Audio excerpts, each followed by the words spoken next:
I was about 17-year-old when one day I saw a farmer in my village eating mud from a stream. I just couldn't believe what I saw. Welcome to Climate Curious, We're coming to you live from TED Countdown. which is TED's Climate Summit. Now, we all know that TED is normally about sparking curiosity, ideas, even inspiration. But sometimes an issue requires more than that, and climate change is just that issue. So TED Countdown is all about impact, it's all about action. Right, and we've had an amazing opportunity to speak with some of the world leaders in the climate movement. So this season of the podcast is going to be intense and it's going to be amazing. There are going to be some moments of silence, Right. some moments of awe, definitely some laughter, and some unexpected climate confessions. Some things that you've definitely never heard before. It's a good season. It's a good season. So let's get started. We've got a TED fellow with us. Oh yeah, we do. So Satya Raghu is a TED fellow. I have all this cool stuff down about you, and you're obviously you're one of the India fellows. Like, is that where your work is based at the moment? That's right. Yeah. So I want you to give our listeners like the two top line things they should know about you before we dive into your work, because I got to see your talk earlier and it was pretty awesome. So I want to get to it. I love my work in agriculture with farmers. I love Himalayan motorbiking. Whoa. That's pretty a- awesome. I mean, not many people can say that. Yeah, done quite a few trips, and I also made like a more or less commitment to myself that every year I'll see mountains and spend some time there. So That's the nourishment. I've been doing reasonably well on that commitment. I love this. Okay. So you said you work with smart farmers in India. Tell us about that work and how you got into that work. I was about 17-year-old when one day I saw a farmer in my village eating mud from a stream. I just couldn't believe what I saw. I had a conversation with that person. In fact, I think it's unfair to say it was a conversation. It was a confrontation. I just yelled at him, "What is this stupid mud-eating business?" And he said that he was a farmer whose farms failed and that his stomach did not know that his pocket was empty. I think that level of poverty was something that I haven't encountered in the past. And I just couldn't make sense of that. The search for why got me started with agriculture and the work what I do today. So what we do today, in fact, after that I worked with a large company, and then I moved out and started doing farming myself. Really? Okay. With a friend of mine from college called Ayush. We started farming ourselves. And for about close to 4 years before I started Kheti with a few other co-founders, I was doing farming full time. So that got us to understand what a life of a smallholder farmer, or a farmer for that matter, looks like in India. And that makes me feel so much more confident of what we do and why we do what we do. Okay. So let's ask some basic questions, because I don't know very much about farming. Do you? No. Okay. I mean, I think you know the answer, isn't Okay.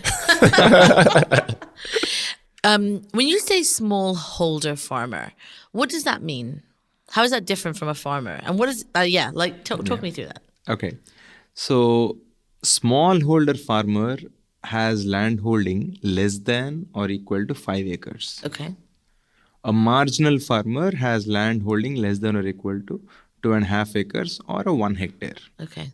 And for people to understand, like, how much does that mean that they're selling their food? Is it just for their own consumption, or what are they like? That's one of the things I'm curious about. So most of the smallholder farmers do, the question that you are asking is more, they do more of subsistence farming, as they call it, which is just for self-consumption, right? And there are some smallholder farmers who are in loose supply chains. They sell in the local markets, they sell to other intermediaries and so on. Yeah. So we're not talking like big farms. We're not talking about people like, this is, small, like you said, small farmers farming for themselves, or like selling small parts of what they grow. Absolutely. Absolutely. Okay. So I guess now this becomes very important because if you're farming for yourself and that's your only source of food and income, what happens if, what happens? Yeah, if your farm cannot fail. Yeah. That's not an option, is it? Yeah, that's right. So if that is a primary source of income, your farm can't fail. But the sad truth is this: in India, for a smallholder farmer, if you take an average of 5 years' incomes, the average will be negative. It Wow. means that they would actually be losing money from farming, not making money. Now, no wonder 3 out of 4 farmers want to leave farming if they find an alternative. And 90% of them do not want their kids to come into farming. And we are looking at a fairly dangerous trend which is moving away from farming. And nobody is so keenly entering the space. So there is a challenge in terms of jobs. There is a challenge in terms of food security. Many things propelled by farming failing. And what's the scale? Like, do you know how many smallholder farmers there are? Like, what's the scale of this in India? In India, there are 100 million smallholder families. On an average, each family has about 4 to 5 members. So roughly 400 to 500 million people live on agriculture. That is a staggering number. Absolutely. Absolutely. This is not a small problem. No. I think it's hard because sometimes it feels so removed to really understand the scale of that. And I guess, was that your experience as well when you were going into this? Just being amazed at the scale of what you were facing? Absolutely. The scale of the problem, on one hand, is scary. On the other hand, it's also the opportunity to make a difference. Okay. So you've seen this and you spent some years farming yourself. Did you enjoy farming? Absolutely. To be honest, my co-founder Ayush, he has done more of farming. I have done more of supporting him in the farm. In case he's listening. Yeah. That would be my role. Yeah. He would beat me up. Yeah, Hang you on. did not farm. You haven't done more farming Fake than me, farmer. he would say. You're not even a real farmer, I yeah. love that. So tell us where that led you, and this is very much the content of your talk. So I'm just curious. Just tell us a little bit about where you went from there, and you saw this problem. So when we started doing farming ourselves, this was again in South India. We did farming cumulatively in about close to 140 acres. And that entire experience of growing, selling, taught us that it's just an incredibly hard job. So succeeding in farming requires extraordinary competence because the nature is against you, right? And why do I say so? Sometimes the heat becomes the bottleneck for you to succeed. Sometimes it is the new pests and diseases. Sometimes the water dries up. It doesn't rain or there is an untimely rain. So the reasons can be many, but a common theme is farmer failing.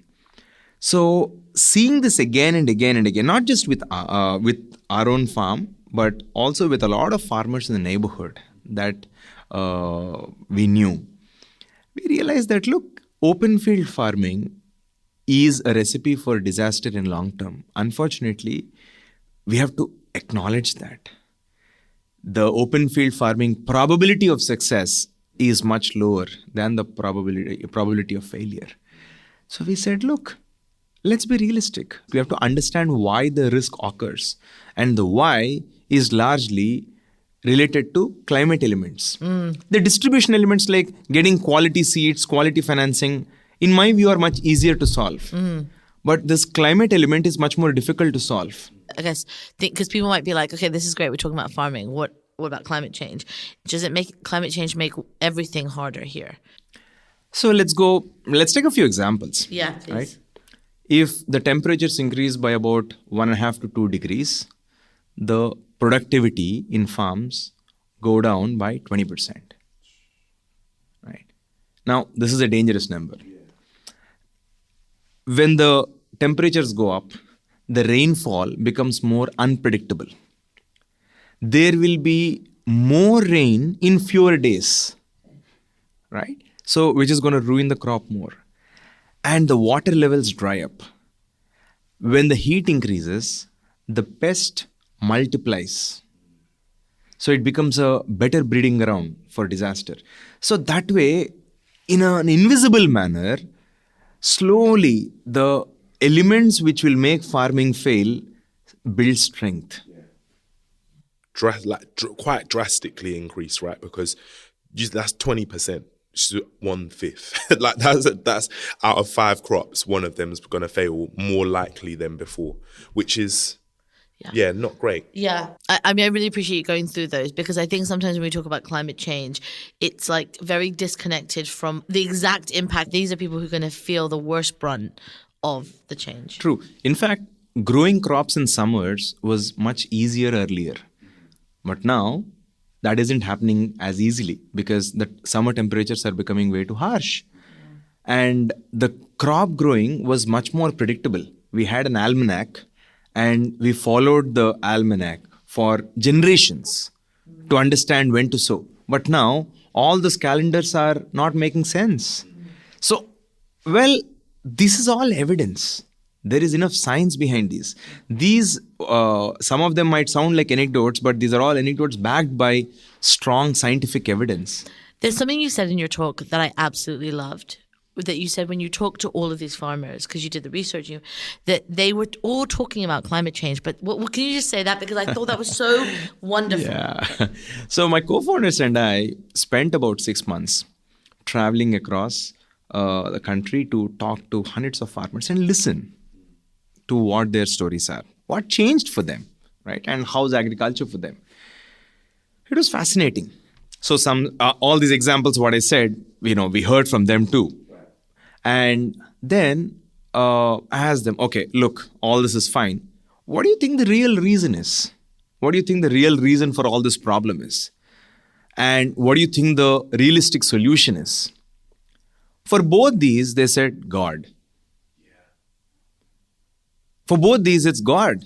I asked why? Why is God coming into this picture? They said, this is not something that we have done. This is not something that we can remedy. So, it is not a thing that they believe they can solve. Usage of God here is not a sign of hope. Usage of God here is a sign of utter helplessness. And at some level, that also challenged us. Look, the order of magnitude of problem is so big that the people who face the consequences of this problem the most cannot think of an alternative, cannot think of a way out.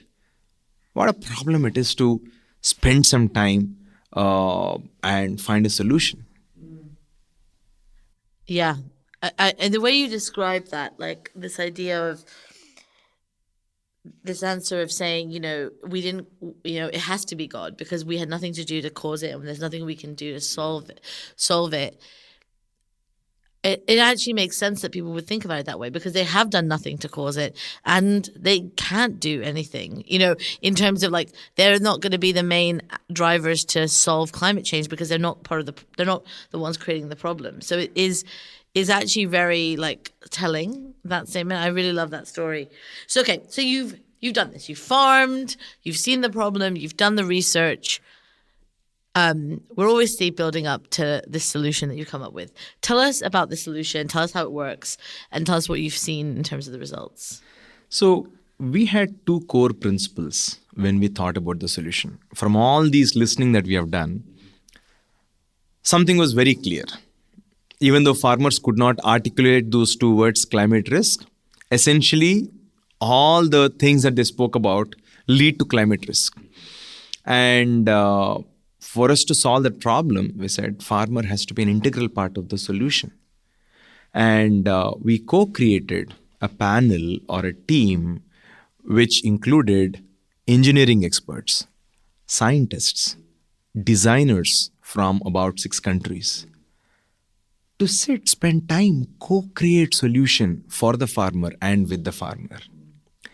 Now, there were a lot of interesting insights which the farmers gave, including the size of the greenhouse, how much money that greenhouse should earn, and what height would be okay, and what material would affect them in what way. Oh, this would be too hot for us, we can't work. Or this would be too short, the tractor can't go. So all these practical insights went into designing the greenhouse. It's truly Did you know co-created. you were going to be designing a greenhouse before you went into this process? Well, when we heard about so many elements on climate risk, practically, when you look at the solutions to address climate risk for vegetable growing, you don't have many, right? And you have these industrial size greenhouses, which cost $100,000 or $150,000. But all you have is these industrial size greenhouses. We said, look, there is a super rich greenhouse. It kind of mitigates the climate risk, but that is not something that is accessible to a smallholder farmer, affordable to a smallholder farmer. So we had to reimagine the greenhouse for Indian conditions to find a way to make it work for our Indian smallholder farmers. Right, so Mariam, I've been thinking, how did we start this podcast? That's a great question. So at TEDx London, we're all about ideas worth spreading. We've explored everything from gender and borders to technology and design at our events. We've been doing this for 5 years. And in that journey, Citi has been our headline partner, and they've been with us every step of the way. But when it came to the climate crisis, we needed a new format. We wanted to break out of the red circle, to speak directly to the climate leaders, to ask questions and to be curious. And as always, Citi was there with us, supporting our vision, encouraging us to be courageous and adventurous with our ideas. So thank you, Citi, for making this podcast and all of our work possible. For the love of ideas, for the love of curiosity, for the love of progress. Citi. Now back to the show. So you would not have been able to get all these insights had you not included the farmers in the conversation. And that feels to me like essential and something that people often don't do.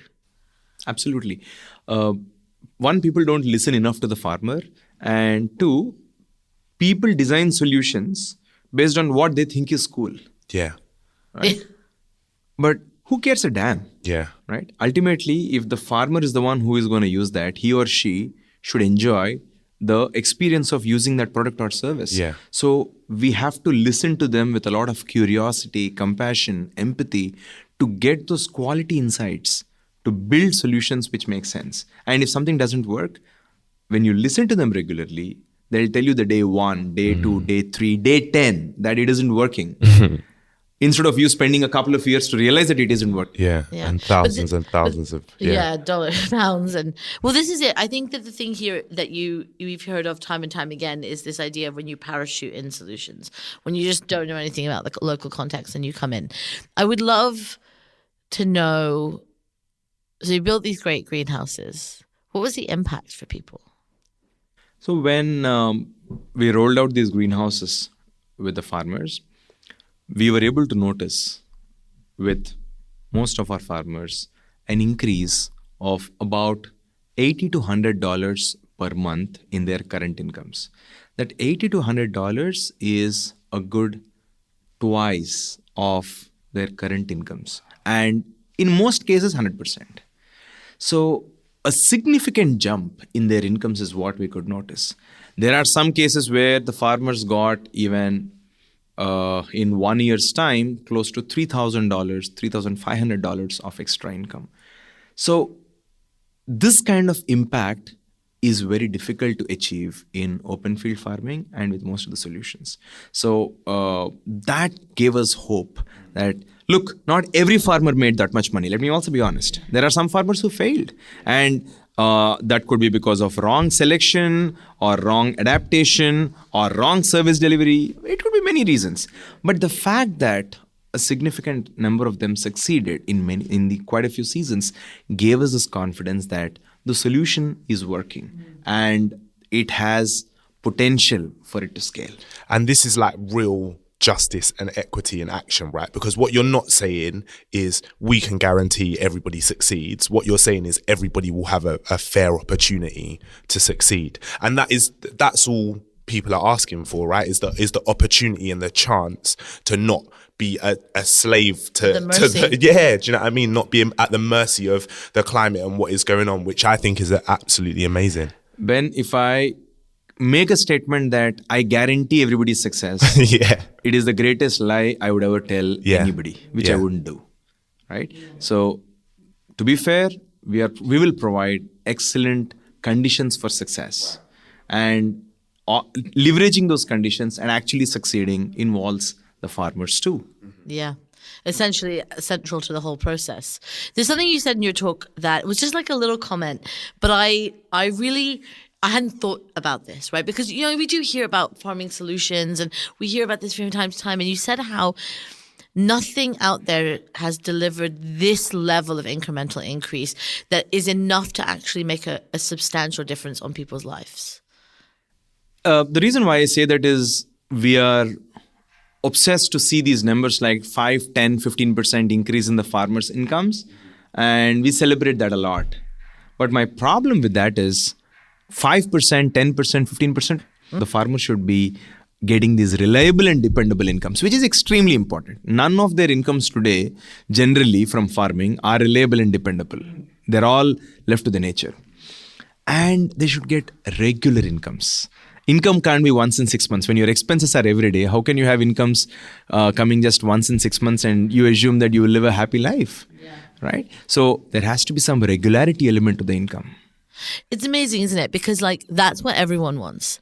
And yet we just don't ever, that's for me the injustice, the inequity of it, is that we all know that.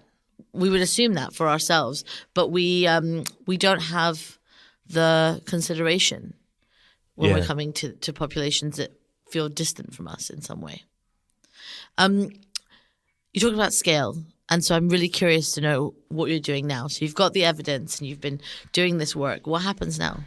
So we are reaching 2,000 farmers in this year, and we aim to reach 100,000 farmers over the next 5 years, largely through partnerships. So even these 2,000 farmers that we are planning to reach is all through partnerships, large organizations who are already doing a lot of community work with the farmers. So think of it this way. Our solution is like a software which can fit in the hardware of an organization. Mm-hmm. This is a metaphor, not something that I created, but in Mulago Fellowship I learned this. But it just made so much sense. So think of those organizations as hardware. Our solution, we are finding a way to get that seamlessly into the hardware and make it work. Yeah, you're Amazing. like an upgrade. Yeah. On iOS. So that's awesome because that will also allow you to scale and work with trusted networks that would take you much more time to create. Totally. I love that. I love these real world solutions. Yeah. You know, like the real practical, tangible, like things, not just the theory. And the fact that you've tested it, I just want to say like, congratulations, it's awesome work. And I think really excited to see what happens. So important to have an example of somebody changing lives in real time. Do you know what I mean? I feel like so often, even when we center people in these conversations and these narratives, it's so distant. It's like we can prevent things happening to people in the future. But right now, in real time, there's people that were eating mud that are now not having to do that, which is really important. Absolutely. This is a conversation that I had with quite a few people, over the last 4 days as well. It's important to talk about long term. It's important to talk about 2030 and 2050. But it is also important to think about and talk about people who live life one day at a time. And we should find a way to take them along in this journey. Otherwise, it is massive injustice. And we are committed to doing this, and we believe that we all have responsibility to make this happen. It's a collective responsibility. Incredible. Thank you so much for sharing this with us. We will link your talk, obviously, in the notes for the show. We've got one last thing we want to ask you, Ben. And now, It's time for our climate confessions. Let's fess up to the bad habits we just can't kick. This is a portion of the show where we get to hear from our guest about something maybe that isn't perfect in their sustainability and climate journey. So will you share with us your climate confession?